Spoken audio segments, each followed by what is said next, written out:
And did you know that this can also happen in your spiritual life? Did you realize that we can stall in our relationship with Jesus?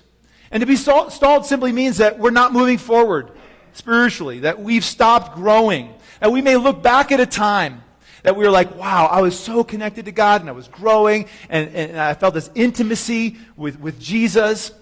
But if I'm honest with myself now, I'm just praying that I can get back to where I once was or kind of get moving again because I've stalled.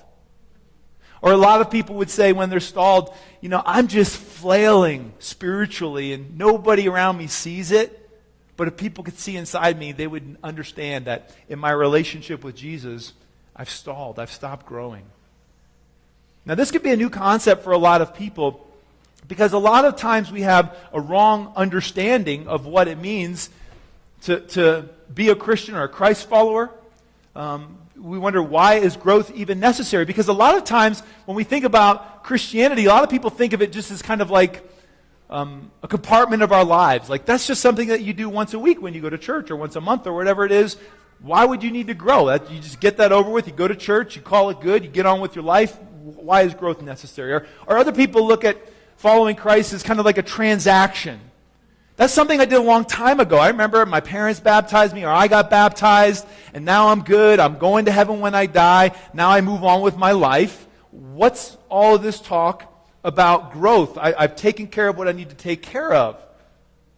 But according to the Bible and according to Jesus, growing is a normal outcome of the Christian experience.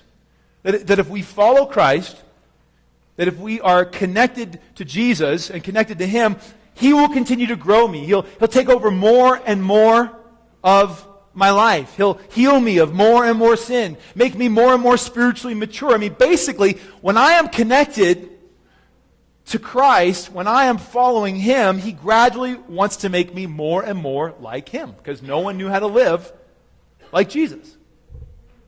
But sometimes in our journey with Jesus, for any number of reasons, our growth stops. We stall.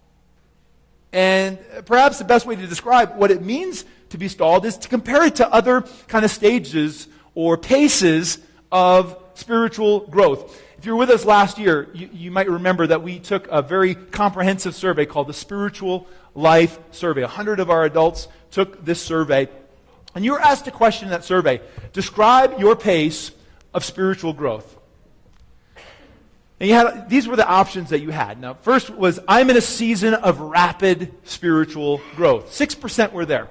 Okay, let's just say that is not the expectation or realistic to assume that we would always be there, because we grow spiritually the way most things grow, that is so slow that you could barely even sense it. But there will be times of rapid spiritual growth, particularly at the beginning of my spiritual life, and then it spurts throughout, that we'll go through these growth spurts. And so 6% seems pretty realistic, that 6% would be in that stage at any one time. I'm growing at a moderate but not rapid rate. That would be 21%. I'm growing at a slow but steady rate, 52%. That's kind of the expectation. That's kind of the experience that most Christians have. I know I'm growing. I can't really see it all the time, but I'm sensing that I'm becoming more loving, and this sin has less power over my life than it did a year or 5 years ago. That I'm growing at a moderate rate. But the question then came, I have stalled spiritually. And at the time of this survey, 16% of those at Newday said, that's where I am. I'm stalled. And so when you compare it to the other answers, we see that to be stalled is just to say, right now, I'm not growing. I have stopped moving forward.